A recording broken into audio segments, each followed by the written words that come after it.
नमस्कार, मैं हूं प्रदीप सहगल और आप देख रहे हैं द फेडरल देश। पिछले एक हफ्ते से इजराइल और ईरान के बीच लगातार युद्ध चल रहा है, लेकिन अब इस युद्ध को रोकने के लिए ईरान ने पहला कदम जो है वो आगे बढ़ा दिया है। दरअसल ईरान की तरफ से एक बयान आया है और उसमें उसने ये कहा है कि हम जो है बाकी के खाड़ी देशों पर जो है वो अटैक नहीं करेंगे जब तक कि वहां से हमारे ऊपर अटैक नहीं होगा। इसको आप इस तरह से देख सकते हैं कि यहां पर ईरान ने एक बड़ा कदम उठाते हुए बाकी देशों को ये अश्योर कर दिया है कि वो जो है पहल नहीं करेगा, लेकिन अगर आपकी तरफ से, आपके देश से हमारे ऊपर अटैक होगा तो हम चुप भी नहीं बैठेंगे। लेकिन इसी पर हम चर्चा करेंगे कि ईरान के इस बयान के मायने क्या हैं और इसका इम्पैक्ट जो है वो किस हद तक पड़ सकता है।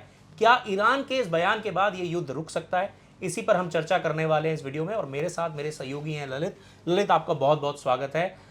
जिस तरह से ईरान ने यह बयान दिया है कि अगर बाकी के देशों से हमारे ऊपर हमला नहीं होता है तो हम बाकी के देशों को भी टारगेट नहीं करेंगे, इस बयान से क्या ईरान ने अमेरिका और इजराइल पर दबाव बढ़ा दिया है? प्रदीप, देखिए, सबसे बड़ी चीज़ है कि 28 फरवरी की वो तारीख है जब अमेरिका और इजराइल ने ईरान के ऊपर अटैक किया था जी।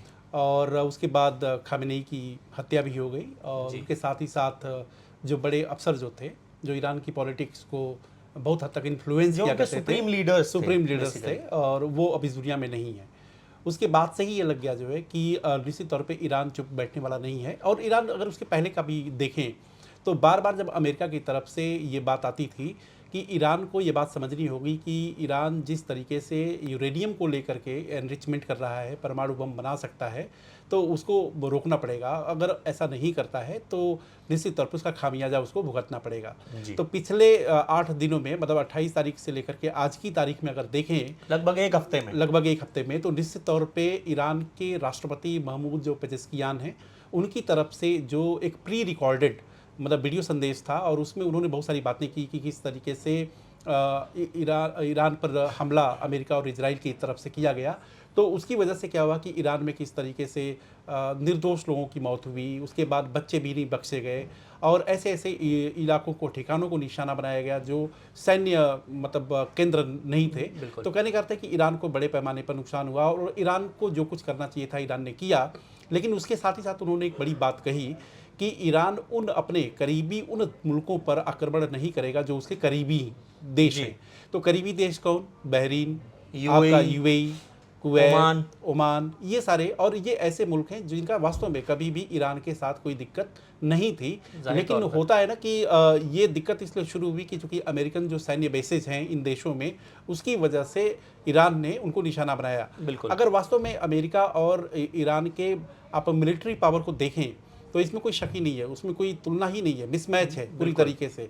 लेकिन पिछले 7 दिनों में अगर अमेरिका जैसे मुल्क को भी ईरान के साथ लड़ाई लड़ते हुए इंगेज होना पड़ रहा है और उसमें अमेरिका का भी काफ़ी बड़े पैमाने पर क्षति नुकसान हुआ है, तो ऐसे में इस युद्ध की दशा दिशा क्या होगी, जिसको लेकर ट्रंप पहले भी कह चुके थे कि कम से कम 4 से 5 हफ्ते, और पहले तो बात ये कि 2 हफ्ते में ही सिमट जाएगा। लेकिन सेंटकॉम जो कि अमेरिकन पूरी एक एजेंसी है, सेंट्रल कमांड है और वो पूरी तरीके से लड़ाई को ऑपरेट करती है। पेंटागन ने भी बोल दिया था कि इतना जो नुकसान है वो ईरान को नहीं हो रहा है जितना इस युद्ध से अमेरिका को हो रहा है। तो आप इस नुकसान का वो जो है कंपैरिजन आप कर सकते हैं कि ईरान जो एक छोटा मुल्क है कंपैरेटिवली अमेरिका के, उसको उतना नुकसान नहीं हुआ जितना कि अमेरिकन इकोनॉमी को इस युद्ध का नुकसान हो रहा है। तो वहाँ से तो दबाव पड़ ही रहा था ट्रंप पे।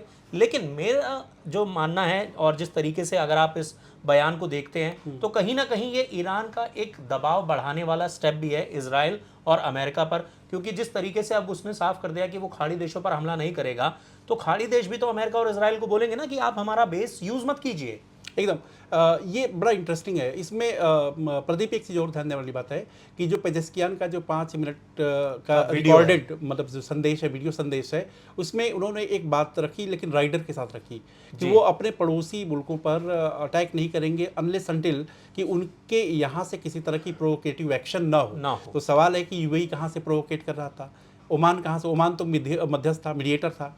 उसके बाद बहरीन कहाँ से कर रहा था, वो जी। सीधे तौर पर इशारा कर रहे थे, अमेरिका की तरफ इशारा कर रहे थे कि अगर अमेरिका की तरफ से कोई सैन्य बेसिस का इस्तेमाल नहीं किया गया ईरान के खिलाफ, तो वो उसको जो है ये एक तरीके से मतलब उनकी तरफ से शांति रहेगी, उन इलाकों को निशाना नहीं बनाएंगे। मतलब अब आप ये कह सकते हैं कि ईरान ने एक स्टेप ले लिया है शांति की तरफ। ईरान ये कह रहा है कि हम उन जिन देशों को निशाना बना रहे थे, जैसे यूएई हो गया, दुबई का जो एयरपोर्ट है वो दुनिया के सबसे बिजेस्ट एयरपोर्ट्स में से एक है, उसको बंद करना पड़ा, और यूएई को जिस तरह से दुबई को काफ़ी ज़्यादा नुकसान हुआ।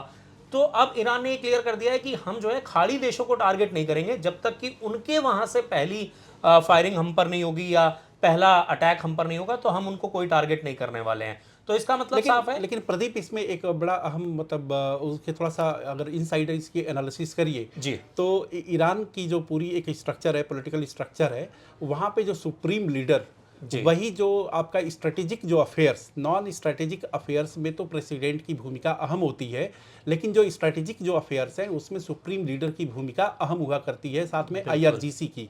तो जैसा कि आपको पता है कि और प्रेसिडेंट को नंबर 2 माना जाता है वहाँ पर। प्रेसिडेंट नंबर 2, लेकिन प्रेसिडेंट क्या है कि जो नॉन स्ट्रेटेजिक जो पॉलिटिकल अफेयर्स हैं उसमें तो प्रेसिडेंट की बात को जो है एक तरीके से उसको एक वैल्यू दी जाती है, लेकिन जब स्ट्रेटेजिक जो अफेयर्स आ जाते हैं वहाँ पे ईरान का जो सुप्रीम लीडर है और आईआरजीसी, उसकी भूमिका बेहद अहम है। तो आप ये देखिए कि ये जो बयान आया हुआ है वो पेजेस्कियान की तरफ से आया है जी। और मामला क्या है, वो स्ट्रेटेजिक अफेयर का है। तो सवाल ये होता है कि अगर पेजेस्कियान इस बात को कहते हैं तो वास्तव में ईरान की जो आईआरजीसी है क्या वो मानेगी? क्या मानेगी? क्योंकि सुप्रीम लीडर की जहाँ तक बात है तो अभी आज तो की भी तारीख में कोई सुप्रीम लीडर है नहीं। एक अंतरिम जो है काउंसिल बनी हुई है, वो इंटरिम काउंसिल ही पूरे मामले को देख रही है। ये देखिए, ये बड़ी अच्छी बात है यहाँ पर जिस तरीके से ललित ने हमें समझाया कि जो वहाँ के प्रेसिडेंट हैं वो नंबर 2 होते हैं, और ईरान में जो सारे जो स्ट्रेटेजिक डिसीजंस हैं वो कौन लेता है? आईआरजीसी का जो सुप्रीम होता है, जो कमांडर होता है, वो लेता है। लेकिन फिलहाल तो एक कमेटी जो है वो सब कुछ इस अफेयर को देख रही है। लेकिन क्या ललित, इतना बड़ा बयान पूरी दुनिया के सामने देने से पहले क्या प्रेसिडेंट ने आईआरजीसी की उस काउंसिल से मीटिंग नहीं की होगी? क्या ये बात डिस्कस नहीं हुई होगी? ये बहुत अहम सवाल आपने पूछा कि क्या आईआरजीसी से, सुप्रीम लीडर तो चूंकि है नहीं, बिल्कुल, तो अब आज की मौजूदा परिस्थिति में स्ट्रेटेजिक जो अफेयर्स है उसको देखने का जिम्मा जो है वो आईआरजीसी का है। बिल्कुल। और आईआरजीसी के जो एक्स चीफ जो थे, जब वो मारे गए तो उसके बाद जो आपके वाहिद हैं, अहमद वाहिदी जो है, ये आईआरजीसी के चीफ हैं, और इनको भी रेडिकल कहा जाता है कि ये भी जो है रेडिकल ही हैं, लेकिन फिर भी इनके बारे में एक चीज़ कही जाती है कि ये उनको पॉलिटिकल थोड़ी समझ भी है जी। वो इस बात को समझते हैं कि आखिरकार रेडिकलिज्म तो ठीक है, वो अपनी जगह पर है, लेकिन ये कि वो इस बात को समझते हैं कि नफा नुकसान कहाँ तक है। प्रैक्टिकल भी है रेडिकल के साथ साथ प्रैक्टिकल, हाँ, व्यवहारिक भी हैं। तो जिस तरीके से ये बात सच है कि 7 दिनों की लड़ाई में अमेरिका और इजराइल का जो अपना एक मकसद, एक मंतव्य है, उसको तो वो पूरा करने के लिए वो आगे निकले ही थे जी। भाई। इजराइल का मसला यही था जो है कि ईरान जिस तरीके से हुती को, हमास को और हिजबुल्लाह को सपोर्ट देता है, समर्थन देता है, बिना उसके प्रश्रय के वो आगे बढ़ नहीं सकते।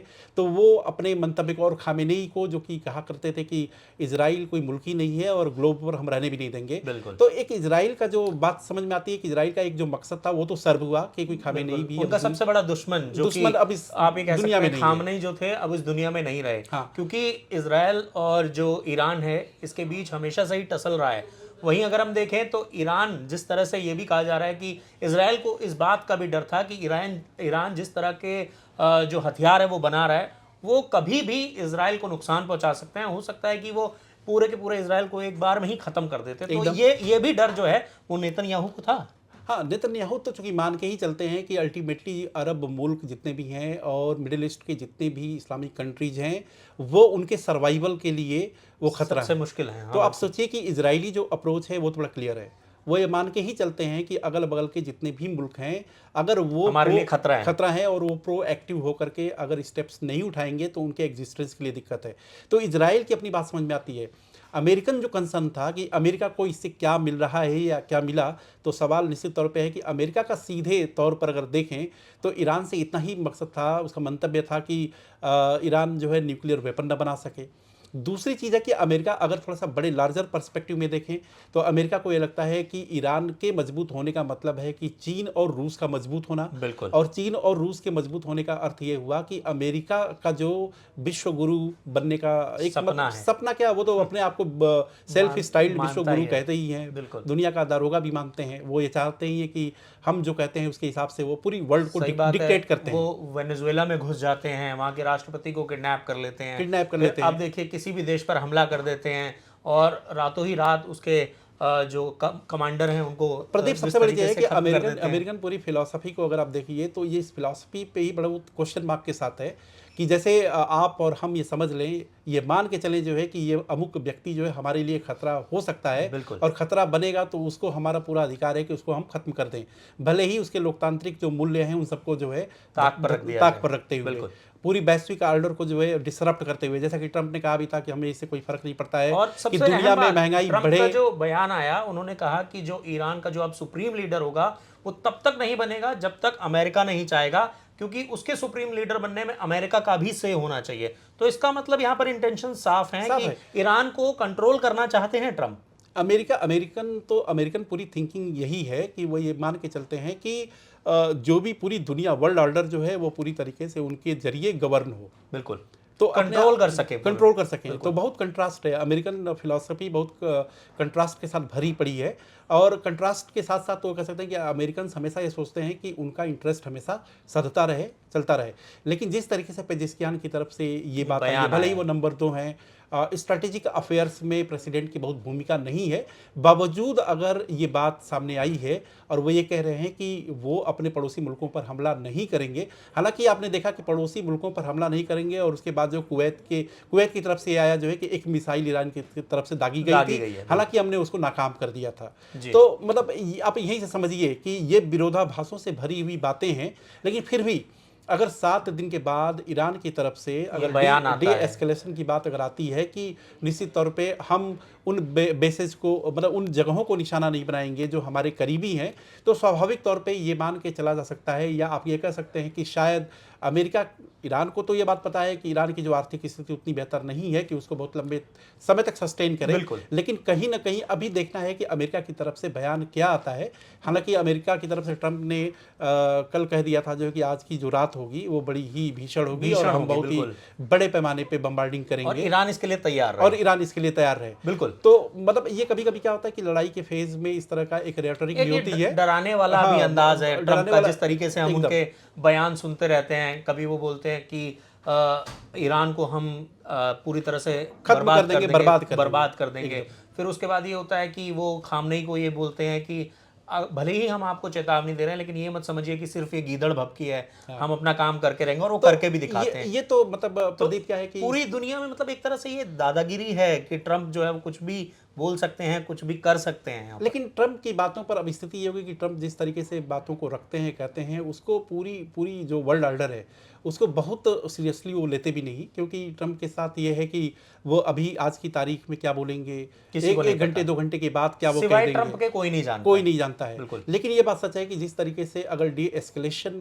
के नज़रिए से अगर देखा जाए तो पेजेस्कियान का जो ये बयान है, ये बड़ा बयान है कि कहीं ना कहीं अगर वास्तव में ये चीज़ होती है कि वो अपने पड़ोसी मुल्कों पर हमला नहीं करते हैं, तो इसका अर्थ ये हुआ, इसका दूसरा अर्थ ये हुआ कि ईरान जो है अब कम से कम जो बहरीन में, चाहे कुवैत में, चाहे उसके बाद जो है आपका ओमान में, वो जो उसके सैन्य जो बेसेज हैं पर्शियन ऑफ गल्फ में जो है, तो उसमें क्या है कि अटैक नहीं करेंगे। तो एक तरीके का मैसेजिंग। तो देखिए, ये ईरान का ये जो बयान है इसके 2 मायने निकलते हैं। एक तो ईरान जो है, आप ये कह सकते हैं कि वो उस फाइनेंशियल स्टेट में नहीं है कि वो उस युद्ध को जारी रख सके। दूसरा ये है कि आप इसको इस तरह से भी देख सकते हैं कि ये ईरान की तरफ से शांति की तरफ बढ़ाया गया पहला कदम है। जो पिछले 1 हफ्ते से ये युद्ध चल रहा था, अगर ईरान के इस बयान को देखें तो यहां पर ये लगता है कि अब ये युद्ध जो है वो रुक सकता है, ये युद्ध समाप्ति की तरफ बढ़ सकता है। लेकिन इसके लिए जिस तरह से ईरान ने कदम उठाया है उसी तरह से इजराइल अमेरिका और और इजराइल को अमेरिका भी, हाँ, बिल्कुल उनको आगे आना भी होगा, आगे आना होगा,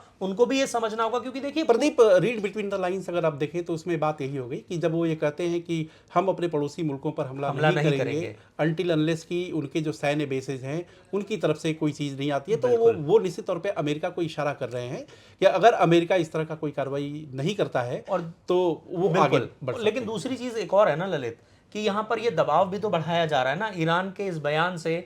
ईरान भी तो दबाव बढ़ा रहा है अमेरिका पर, क्योंकि अगर वो उनके सैन्य बेस को इस्तेमाल ही नहीं करने देंगे तो जाहिर तौर पर जिसके ऊपर हमला नहीं हो रहा वो देश भी तो बोलेंगे ना अब हमारे ऊपर हमला नहीं हो रहा, आप हमारे यहाँ से मत कीजिए, स्वाभाविक वे। लेकिन इजराइल रुकेगा क्या, सवाल यही है। हाँ, सवाल यह है कि इजराइल, लेकिन आप इजराइल का अगर आप देखें तो इजराइल का एक बड़ा मकसद बहुत पहले से था कि वो खामेनेई की सत्ता का खात्मा करना चाहता था। तो आज की तारीख में अगर देखें तो उसका मकसद पूरा हो गया, उसका मकसद पूरा हो चुका है। और आगे क्या कुछ होगा वो देखने वाली बात होगी, क्योंकि आप देखिए इंटरनेशनल एरिना में चीज़ें जो होती हैं वो एक जैसी नहीं होती हैं, समय के साथ बदलती रहती हैं। लेकिन इजराइल का मकसद आज की तारीख में अगर देखा जाए तो इजराइल इस पूरे संघर्ष में, ईरान, इजराइल, अमेरिका तीनों के कॉन्फ्लिक्ट में अगर विनर अगर देखा जाए ज्यादा फायदेमंद माना जाए इजराइल ही है। और सबसे ज़्यादा अगर लूजर एंड पे अगर आप देखें तो स्वाभाविक तौर पे आप अमेरिका को कह सकते हैं। बिल्कुल, क्योंकि देखिए अमेरिका को ये लग रहा था कि ये युद्ध जो है वो पहले 1 हफ्ते भी नहीं चल पाएगा, एकदम। फिर ट्रंप का बयान आता है कि ये युद्ध जो है वो 3-4 हफ्ते चल सकता है। जाएगा। दुनिया की सुपर पावर, अगर आप अपने आप को जो सुपर पावर समझता है वो अमेरिका एक ईरान के सामने ये बोलता है कि हमें 3-4 हफ्ते लगेंगे उसको काउंटर करने के लिए, तो जाहिर तौर पर कहीं ना कहीं अमेरिका की एक तरह से हार भी है।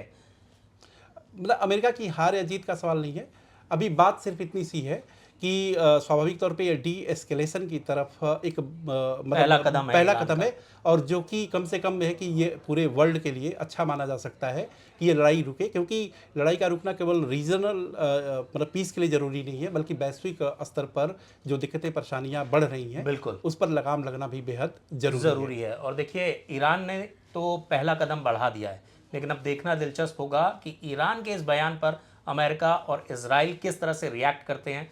क्या वो भी इस युद्ध को रोकने के लिए राजी हो जाते हैं या फिर ये युद्ध लगातार चलता रहता है। जैसी भी खबर आएगी सबसे पहले आपको द फेडरल देश पर जानने को मिलेगी। इस खबर पर हमारी नज़र बनी हुई है। देश और दुनिया की ताज़ा तरीन अपडेट्स के लिए हमारे यूट्यूब चैनल द फेडरल देश को सब्सक्राइब करना, लाइक करना और नोटिफिकेशन की घंटी दबाना मत भूलिएगा। फिलहाल इस वीडियो में इतना ही।